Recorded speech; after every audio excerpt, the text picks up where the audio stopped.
Hello friends, welcome to MCTC. पिछले video में हमने वेरिएबल के बारे में बात की थी। वेरिएबल क्या होते हैं, वेरिएबल की क्या नेमिंग कंडीशंस होती हैं, उनके बारे में बात की थी। आज हम बात करेंगे फंक्शंस के बारे में। तो दोस्तों, फंक्शन क्या होता है? Function is a group of statements that together perform a task. दोस्तों, फंक्शन क्या होता है? फंक्शन कई सारे स्टेटमेंट्स का एक ग्रुप होता है।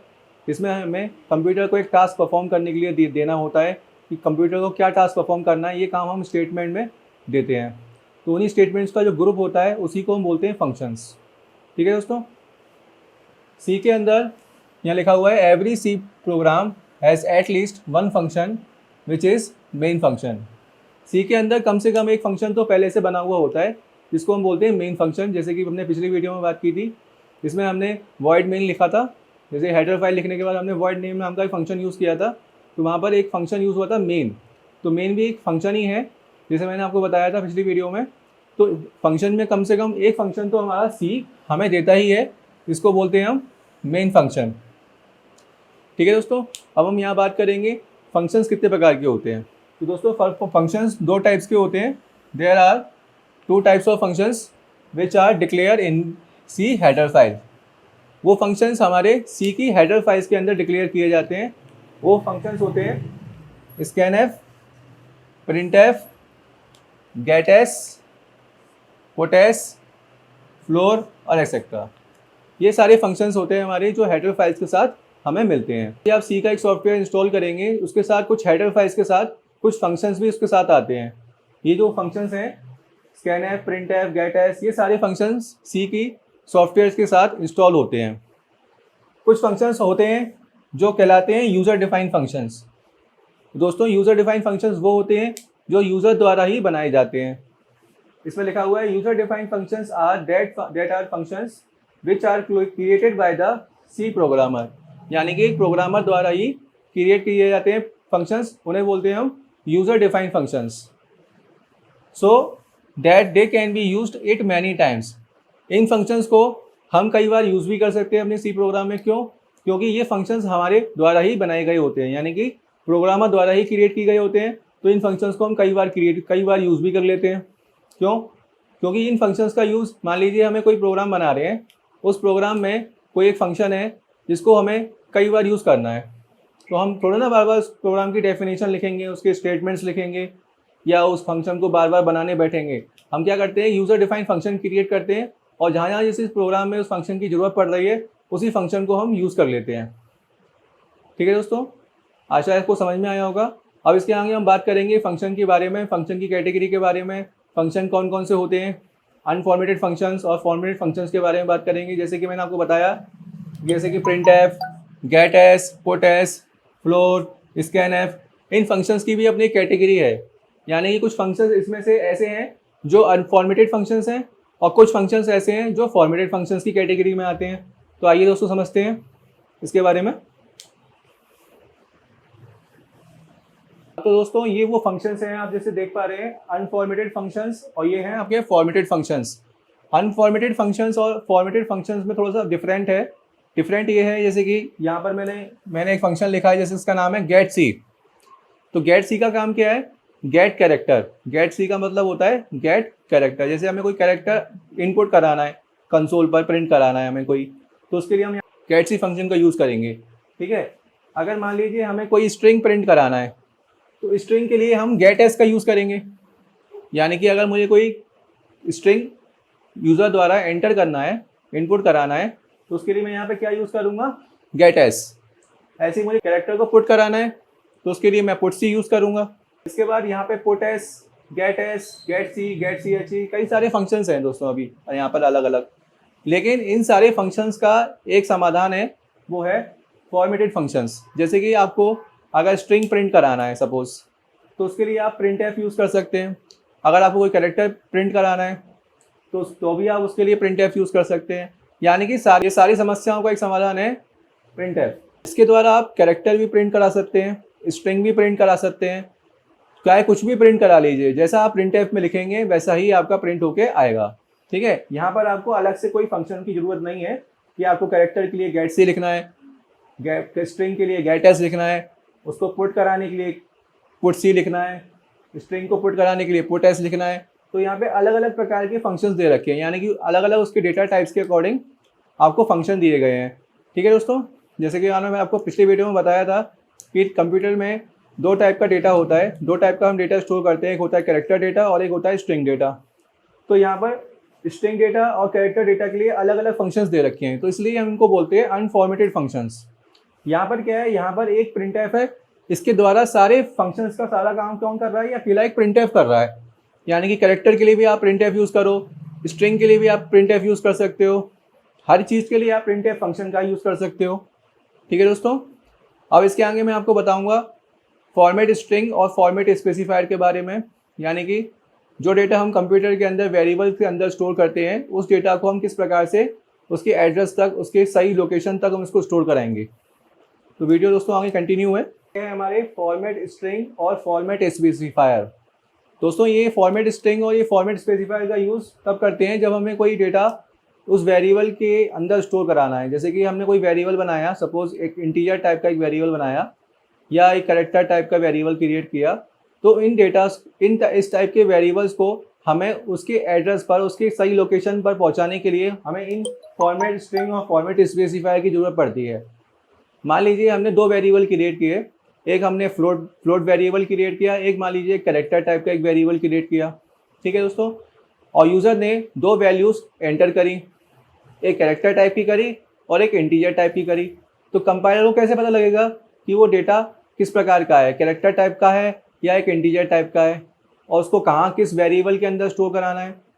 तो यहाँ पर इन फॉर्मेट स्ट्रिंग्स के द्वारा बताया जा सकता है कंपाइलर को कि अगर ये डेटा कैरेक्टर टाइप का है तो %c वाला जो डेटा है ये हमारा कैरेक्टर टाइप का है, और अगर टाइप के लिए हम फ्लोट का यूज़ करते हैं। तो दोस्तों इस प्रकार से हम बता सकते हैं कंपाइलर को कि जो दो हमने वेरिएबल क्रिएट किए हैं, जो कि एक कैरेक्टर टाइप का है और एक फ्लोट टाइप का है, तो यहाँ पर इन फॉर्मेट स्पेसिफायर के द्वारा, फॉर्मेट स्ट्रिंग के द्वारा हम कंपाइलर को ये बता सकते हैं। तो कंपाइलर उसी को रीड करते हुए उस डेटा को उस वेरिएबल तक पहुँचा देगा। वो डेटा हमारा, वो वैल्यू हमारी उस वेरिएबल के अंदर स्टोर हो जाएगी। आशा है दोस्तों आपको समझ में आया होगा। इसके आगे हम एक छोटा सा एक सी का प्रोग्राम बनाएंगे जिसमें हम एक नंबर स्टोर कराएंगे। तो दोस्तों वीडियो कंटिन्यू है, आगे देखते रहिए। हाँ तो दोस्तों शुरू करते हैं। ये जो प्रोग्राम है, how to process a number, हमें एक नंबर यूज़र द्वारा एंटर कराना है और वो नंबर हमें स्टोर कराना है दिए गए वेरिएबल के अंदर। तो देखिए दोस्तों कैसे कराते हैं। सबसे पहले मैंने आपको बताया था, जब भी हम सी का एक प्रोग्राम बनाते हैं, सबसे पहले हमें एक हेडर फाइल इंक्लूड करनी होती है। इसका नाम है #include stdio.h। ठीक है दोस्तों, इसके बाद एक हेडर फाइल हम और यूज़ करेंगे, इसका नाम है #include conio.h। ये दो हेडर फाइल इंक्लूड करने के बाद हमें अपना प्रोग्राम मेन फंक्शन से शुरू करते हैं। तो हम यहाँ लिखेंगे void और मेन, इसके बाद ये ओपनिंग ब्रेस लगाएंगे। अब दोस्तों हम यहाँ क्या करने वाले हैं, एक वेरिएबल क्रिएट करेंगे सबसे पहले, क्योंकि हमें एक यूज़र द्वारा एक नंबर एंटर कराना है और उस नंबर को एक वेरिएबल के अंदर स्टोर कराना है। सिंपल सा एक प्रोग्राम है। तो मैं यहाँ पर जो नंबर बनाने वाला हूँ वो मैं एक इंटीजर टाइप का एक नंबर बनाऊँगा। तो इसके लिए मैं यहाँ लिखूँगा इंट नंबर। ठीक है दोस्तों, मैंने यहाँ पे क्या लिखा, इंट नंबर। अगर मुझे फ्लोट टाइप का बनाना होता तो मैं यहाँ क्या लिखता, फ्लोट लिखता। ठीक है दोस्तों, फ्लोट और इंट में क्या डिफरेंस होता है। फ्लोट जो होता है, अगर मान लीजिए मैंने कोई नंबर एंटर किया, सपोज 100 एंटर किया मैंने। ठीक है दोस्तों, तो ये मेरा जो है ये एक इंटीजर टाइप का नंबर है। अगर फ्लोट में मुझे नंबर एंटर करना है, तो मान लीजिए मैंने कोई नंबर एंटर किया, तो दोस्तों ये नंबर आपका फ्लोट में है। यानी कि फ्लोट में और इंटीजर में फ़र्क क्या है, डेसिमल का फ़र्क है। में ये डेसिमल शो नहीं करेगा और फ्लोट में डेसिमल शो करेगा, बस इतना फ़र्क होता है आपका दोस्तों। इसके बाद हम क्या करेंगे, यूज़र को एक मैसेज प्रिंट कराएंगे। तो उसके लिए मैं यहाँ लिख रहा हूँ printf। मैंने आपको बताया था printf के बारे में। printf में किसी भी प्रकार का डेटा प्रिंट हो जाता है, चाहे वो डेटा कैरेक्टर टाइप का हो, चाहे वो डेटा हमारा स्ट्रिंग टाइप का हो। तो यहाँ पे मैं डेटा स्टोर एंटर करा रहा हूँ। मैं यहाँ लिखूँगा एंटर ए नंबर। ठीक है दोस्तों, मैंने यहाँ पे क्या किया, यूज़र को एक मैसेज मैंने दिया, एंटर ए नंबर। तो यूज़र क्या करेगा, एक नंबर एंटर करेगा। तो नंबर हमें उस वेरिएबल के अंदर स्टोर कराना है, इसके लिए मैं लिखूंगा यहाँ पे स्कैन एफ फंक्शन का यूज़ करेंगे हम लोग। अब ये जो नंबर है, ये नंबर हमें इस प्रकार से स्टोर कराना है या इस प्रकार से कराना है, क्योंकि यहाँ पर हमने इंटीजर टाइप से बनाया हुआ है। मुझे ये नंबर इस टाइप से स्टोर कराना है, इसमें डेसिमल प्लेस ना हो। तो यहाँ पे मैं यूज़ करूँगा %d। ये मैंने आपको बताया था इससे पहले फॉर्मेट स्पेसिफायर के बारे में। %d जो होता है वो डेसिमल के लिए होता है, और %i जो होता है वो एक इंटीजर के लिए होता है। ठीक है दोस्तों, लेकिन मुझे ये नंबर डेसिमल में स्टोर कराना है। ठीक है, तो ये मैंने यहाँ लिखा %d। लेकिन डेसिमल में स्टोर कराने का मतलब ये नहीं है कि वो नंबर हमारा डेसिमल में ही दिखेगा। अगर मुझे नंबर वो डेसिमल में ही देखना है तो यहाँ पे मैं फ्लोट लिखूँगा। मैंने क्या किया, मुझे वो नंबर डेसिमल में स्टोर कराना है, यानी कि मुझे ये नंबर स्टोर नहीं कराना, मुझे ये नंबर स्टोर कराना है।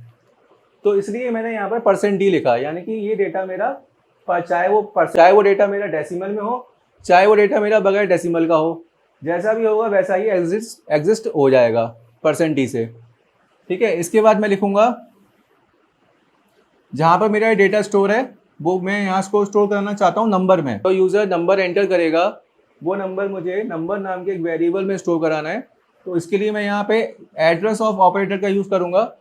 यहाँ पे मैं बताऊँगा यूज़र कंपाइलर को कि ये नंबर मुझे नंबर नाम के वेरिएबल में स्टोर कराना है, और इसको मैं क्लोज कर दूँगा। एक बार फिर से समझ लीजिए, स्कैनएफ फंक्शन का काम होता है कि जो डेटा यूज़र द्वारा एंटर कराया जाएगा वो डेटा उस वेरिएबल के अंदर स्टोर कराना। अब वो डेटा हमारा किस फॉर्मेट में स्टोर होगा, डेसिमल के फॉर्मेट में स्टोर होगा या विदाउट डेसिमल के फॉर्मेट में स्टोर होगा, ये डिपेंड करता है हमारे फॉर्मेट स्ट्रिंग स्पेसिफायर के द्वारा। अगर मैंने यहाँ पर %d लिखा है तो ये डेटा मेरा डेसिमल के फॉर्मेट में स्टोर होगा, यानी कि अगर मैं लिखूँगा मान लीजिए 120 रुपये 38 पैसे, मान लीजिए ये नंबर यूज़र ने एंटर किया 120 रुपये 38 पैसे, तो ये नंबर मेरा %d के द्वारा उस वेरिएबल के अंदर स्टोर हो जाएगा। तो ये डेटा हमारा रैम के अंदर किस प्रकार दिखाई देगा, मान लीजिए ये हमारी रैम है, ये हमारी क्या है, रैम। तो रैम के अंदर एक वेरिएबल क्रिएट होगा जिसका नाम होगा नंबर। तो मान लीजिए ये हमारा वो वेरिएबल है, इसका नाम क्या है दोस्तों, नंबर। तो यहाँ पर हमने क्या लिखा है, एंटर ए नंबर। तो यूज़र ने मैसेज पढ़ा, उसने एक नंबर एंटर किया, तो जो नंबर एंटर करेगा ये नंबर हमारा नंबर नाम के वेरिएबल में स्टोर होगा। लेकिन उसको स्टोर कराने के लिए हमने यहाँ पर स्कैनएफ फंक्शन का यूज़ किया। ठीक है दोस्तों, तो यहाँ पर यूज़र ने एंटर किया नंबर 120.68, ये नंबर स्टोर किया उसने यूज़र ने। ठीक है, लेकिन जब ये हमारी कंसोल पे प्रिंट होके आएगा तो ये नंबर प्रिंट होके नहीं आएगा, नंबर ये प्रिंट होके आएगा दोस्तों। वो क्यों आएगा, क्योंकि यहाँ पर मैंने इंटीजर टाइप का वेरिएबल यूज़ कर रहा हूँ, यानी कि यहाँ पर जो मैंने वेरिएबल क्रिएट किया है ये एक इंटीजर टाइप का है, लेकिन यहाँ पे मैं जो फॉर्मेट स्पेसिफायर यूज़ कर रहा हूँ वो %d है, यानी कि यहाँ पर तो नंबर स्टोर होगा मेरा डेसिमल में, लेकिन जब जो आउटपुट निकल के आएगा इसका, तो ये इसका आउटपुट होगा दोस्तों। ठीक है दोस्तों, समझ में आया। अब इसके आगे देखते हैं दोस्तों, यहाँ पर हमारा एक नंबर स्टोर हो चुका है वेरिएबल में। अब बारी आती है इस नंबर को प्रिंट कराने की। तो यहाँ पर हमें उस नंबर को प्रिंट कराना है, तो हम यहाँ लिखेंगे printf। अब मैं यहाँ पे नंबर प्रिंट कराना चाह रहा हूँ, तो मैं यहाँ लिखूँगा द नंबर इज। ठीक है, अब जो नंबर मेरा स्टोर है वो कहाँ स्टोर है, नंबर नाम के वेरिएबल में। इसको हमने स्पेसिफाई किससे किया है, %d से। तो हमें ये नंबर यहाँ पर इस जगह इस लोकेशन पर प्रिंट करना है, तो यहाँ पर मैं लिखूँगा %d। ठीक है दोस्तों, द नंबर इज 120 रुपये 38 पैसे, यहाँ ये प्रिंट हो जाएगा इस %d की जगह। कैसे होगा, यहाँ पे पहले तो उसको हम डबल इनवर्टेड कॉमा में क्लोज करेंगे, कॉमा लगाएंगे। इसके बाद हमारा जो वेरिएबल है वो हम यहाँ पे लिख देंगे जिस वेरिएबल को हमें प्रिंट कराना है। तो हमने यहाँ लिखा नंबर और उसको यहाँ पे क्लोज कर देंगे। ठीक है दोस्तों, इसके बाद गेट ch फंक्शन का यूज़ करेंगे स्क्रीन को होल्ड करने के लिए और उसको क्लोज कर देंगे। आशा है दोस्तों आपको समझ में आया होगा। Thanks for watching.